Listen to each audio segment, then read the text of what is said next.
Ito yung halaman ko na nakatalim sa gitna ng aking garden. Masyado na siyang lumaki kaya kailangan ng alisin.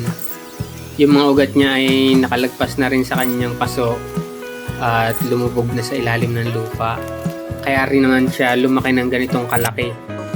So kahit siya ay maganda, nakakasagabal na siya sa gitna ng halamanan kaya kailangan kong iripat itong mga ito. Dumami na rin kasi sila.